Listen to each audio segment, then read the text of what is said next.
மொழிகளிலே மூத்த மொழி தமிழ் மொழி. அந்த தமிழ் மொழி செம்மொழி உலகெல்லாம் பரவி இருக்கு. அதனால நமக்கும் பெருமையா இருக்கு. தொழில்களே மூத்த தொழில் விவசாயம். அந்த விவசாய தொழிலை செய்யறான விவசாயி அவன் வாழ்க்கையில படுறான் பாருங்க சார் கஷ்டம். அதான் சார் கொடுமை. சுழன்றும் ஏற்பின்னது உலகம், அதனால் உழந்தும் உழவே தலைன்னா. ஒருத்தர் அமெரிக்கா போட்டோம், ஆப்பிரிக்கா போட்டோம், ரஷ்யா போட்டோம், எங்கனா போங்கடா, கடைசியில பூவாக்கு சாப்பாட்டுக்கு ஒரு உழவு முன்னாடி தான் வருவான். அதனால கஷ்டப்பட்டு இருக்கான விவசாயி சார், அவன் வாழ்க்கையில தான் சார் கஷ்டமே. அவனுக்கு நம்ம என்ன சார் மரியாதை தரோம்? நம்ம போலீஸ்காருக்கு யூனிஃபார்ம் கொடுத்தோம், வக்கீலுக்கு யூனிஃபார்ம் கொடுத்தோம், டாக்டருக்கு யூனிஃபார்ம் கொடுத்தோம், நர்ஸுக்கு யூனிஃபார்ம் கொடுத்தோம். நான் கேட்கிறேன், நம்ம விவசாயிகளுக்கு என்னையா யூனிஃபார்ம் கொடுத்தோம்? கொடுத்தமே திமா துண்டு கோவணம் சார். அந்த கோவணம் கூட இன்னைக்கு காத்துல பறக்குது சார். கோவணம் கட்டி கொண்டிருக்கிறானே என்று கவலைப்படாதீர்கள். அவன் கோவணம் கட்டி கொண்டிருக்கின்ற காரணத்தால் தான் எம்பெருமான் முருகப்பெருமான் கூட ஆண்டியாக கோவணம் கட்டி கொண்டு அங்கே மலை உச்சியிலே இருக்கின்றான். அதை போல என்னுடைய விவசாய தொழிலாளி கூட கோவணம் கட்டி கொண்டிருந்தால் அவன் புகழென்று பார்க்கும் போது அவன் தான் உச்சியிலே இருக்கின்றான். நேற்றைய உலகத்தை தீர்மானித்தவன் விவசாயி, இன்றைய உலகத்தை தீர்மானிக்கிறவன் விவசாயி, நாளைய உலகை தீர்மானிக்க போகிறவனும் விவசாயின்னு வாய்கிழியே பேசிட்டு இருக்குமே. அவன் விளைவிச்ச விளைச்சலுக்கு, அவன் அந்த பொருளுக்கு விலைய தீர்மானிக்க முடியுதாயா? இத மாதிரி கொடுமைகளை தான் நான் பேச வந்திருக்கேன். பாரத நாடு பழம்பெரும் நாடு, நீர் அதன் புதல்வர் இன்னினை அகற்றாதுன்னு சொன்னாங்க. அவ்வளவு பழமையும் பெருமையும் வாய்ந்த பாரத நாட்டில் பிறந்துட்டு அந்த பாரத நாட்டை குறை சொல்ல நான் வரல சார். இந்த நாட்டில் பிறந்ததே என்னுடைய வலிமையாக நினைக்கிறேன். ஏன் தெரியுமா? உலகத்தில் எல்லாம் தெரிஞ்சவனும் இல்லை, எதுவுமே தெரியாதவனும் இல்லை.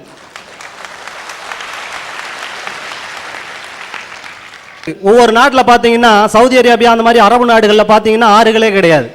ஒவ்வொரு நாட்டில் கடற்கரையே கிடையாது. பல நாடுகளில் மலையே கிடையாது.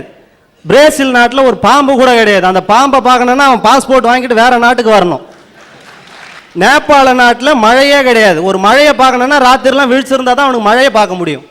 ஆனால் நான் பிறந்த இந்த பாரத மண்ணில் எத்தனை காடுகள், எத்தனை வளங்கள், எத்தனை மலைகள், எத்தனை கடற்கரைகள், உலகில் உள்ள ஒட்டுமொத்த வளங்களையும் ஒன்றாக கொண்டிருக்கும் இந்த பாரத நாட்டில் பிறந்ததையே என்னுடைய வலிமையா நினைக்கிறேன். நான் இந்தியாவில் எல்லாமே பார்க்கலாம், பாம்பையும் பார்க்கலாம், ஆனா பாமையும் பார்க்கலான்னு பாக்குறோமே, அது மட்டும் தான் கொஞ்சம் வருத்தமா இருக்கு. நெல்லுக்கு உமியுண்டு, நீர்க்கு நுரையுண்டு, புல்லிதழ் பூவிற்கும் உண்டு. உலகத்துல எல்லாத்துக்கும் ஒரு சின்ன குறையுண்டு சார். பறந்து விரிஞ்ச பாரத தேசத்துல அங்கங்க ஒரு சில கலவரங்கள் நடக்கலாம்.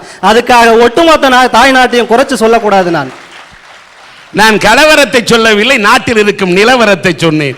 அது கலவரம், நான் எடுத்து சொன்னது நிலவரம். காரணம், நான் பிறந்தது மாயவரம். குறையுண்டு சார். பறந்து விரிஞ்ச பாரத தேசத்துல அங்கங்க ஒரு சில கலவரங்கள் நடக்கலாம். அதுக்காக ஒட்டுமொத்த தாய் நாட்டையும் குறைச்சு சொல்லக்கூடாது. நான் கலவரத்தை சொல்லவில்லை, நாட்டில் இருக்கும் நிலவரத்தை சொன்னேன். அது கலவரம், நான் எடுத்து சொன்னது நிலவரம். காரணம், நான் பிறந்தது மாயவரம். உங்கள் முன் பேசுவது நான் வாங்கி வந்த வரம். ஆனால் கைத்தட்டி கைத்தட்டி அங்கே சிவக்கிறது அவர்களது கரம். அதுதான் தமிழர்களின் உயர்ந்த தரம். அந்த தமிழினத்தில் நானும் இருக்கிறேன் ஒரு புறம். ஓகே, பேசுங்கள் அப்புறம். நன்றி சார். இதுக்கு காரணம், நம்ம நாட்டில் எதையுமே சொல்ல வந்ததை முழுசா புரிஞ்சுக்கிறது இல்லை. உதாரணமா பார்த்தீங்கன்னா கும்பகோணம். அந்த கும்பகோணத்தில் தாதாச்சாரியார்கள் கொஞ்சம் பேர் இருப்பாங்க. அவங்கெல்லாம் கோயிலினுடைய திருப்பணிகள், அறப்பணிகள் செய்கிறவங்க, சாமியார்கள் இல்லை. அதில் 2 பேர் ரொம்ப நெருக்கமாக இருந்தாங்க. ஒரு கோயிலில் இருந்தார் ஒருத்தர். அவங்க 2 பேர் நெருக்கமாக இருக்கும்போது ஒருத்தர் ஒரு நாள் குளத்தில் தவறி விழுந்து இறந்துட்டார். இறந்த உடனே அந்த செய்தியை ஊருக்கெல்லாம், அந்த காலத்தெல்லாம் அந்த செய்தி, இப்போ செல்ஃபோன் SMS இப்போ கிடையாது. அப்போ அந்த செய்தியை ஊருக்கெல்லாம் சொல்லணும், ஓலை எழுதி அனுப்புவாங்க. அந்த இறந்தவர் கூட இருந்தவர் ஓலை எழுதுறார்.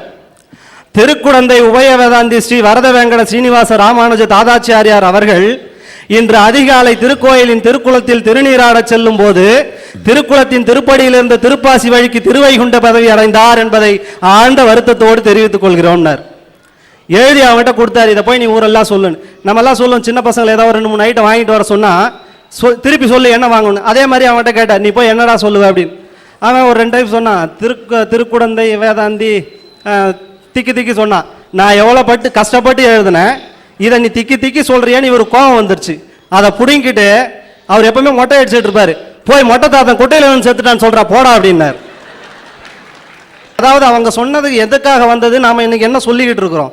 அந்த மாதிரி தாய்நாட்டில் நாம பிறந்து எவ்வளவு பெருமை வாய்ந்த நாட்டில் பிறந்துட்டு இருக்கிறோம், எவ்வளவு அற்புதமான மொழியை தாய்மொழியை அடைஞ்சிட்டு இருக்கிறோம். அதை சரியா புரிஞ்சிக்காம அதை குறை சொல்லக்கூடாது.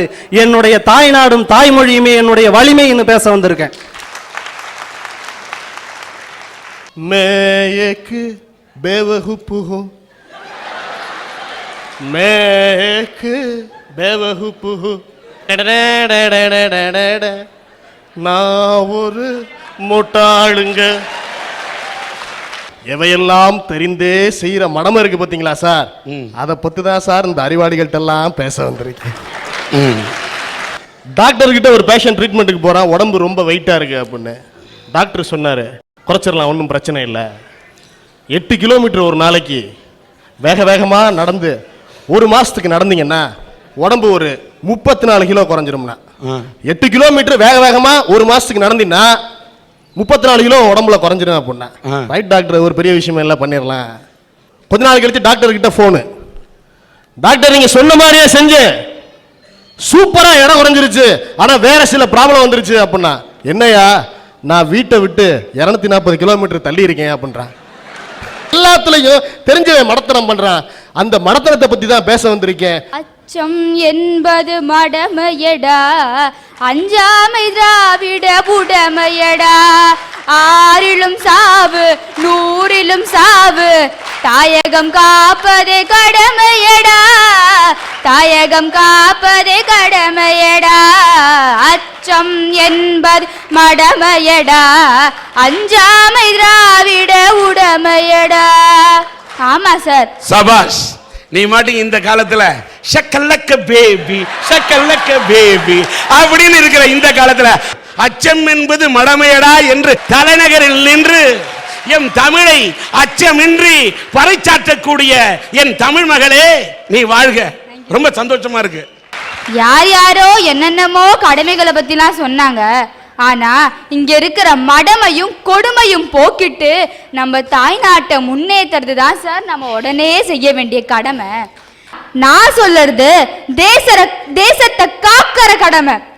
அந்த கடமைய நான் மட்டும் நினைச்சா போதாது சார், இங்க எல்லாரும் நினைச்சாலும் போதாது சார், ஒட்டுமொத்த இந்தியரும் கூடி செய்ய வேண்டிய கடமை சார். இப்ப நம்ம நாட்டு மக்களை காக்க வேண்டிய பொறுப்பை அரசியல்வாதிங்க கிட்டையும், எதிரி நாட்டிலிருந்து நம்ம நாட்டை காக்க வேண்டிய பொறுப்பை ராணுவ வீரர்கிட்டையும் ஒப்படைச்சிருக்கோம். அதுல ராணுவ வீரன் அவனோட கடமையை ஒழுங்கா செஞ்சுட்டு இருக்கான் சார். ஆனா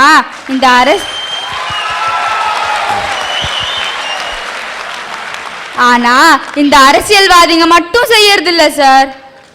அங்க பாகிஸ்தான் பார்டர்ல ஒரு ராணுவ வீரன் AK-47 கையில வச்சுக்கிட்டு எப்ப எதிரி வருவான்னு பார்த்துட்டு அவனை துரத்தி அடிக்கிறான். அதே மாதிரி சைனா பார்டர்லயும் சைனாக்காரன் உள்ள வந்த உடனே பீரங்கி முழக்கத்தோட போய் சண்டை போடுறான். அடுத்த நாளே பாராளுமன்றமும் கூடுச்சு.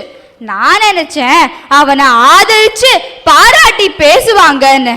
ஆனா அவன் வச்சிருந்த AK-47லயும் பீரங்கி வாங்கினதுலயும் ஊழல் இருக்குன்னு சொல்லிட்டு மைக்க தூக்கி வீசுறாங்க, சேர தூக்கி அடிச்சுக்கிறாங்க. என்ன சார் இது? இத நான் சொல்லல சார், பாராளுமன்றத்தோட சபாநாயகர் சோம்நாத் சாட்டர்ஜி சொன்னாரு. ஸ்கூல் பசங்க கூட 1-2 தடவை சொன்னா கேட்டுப்பாங்க, ஆனா இவங்க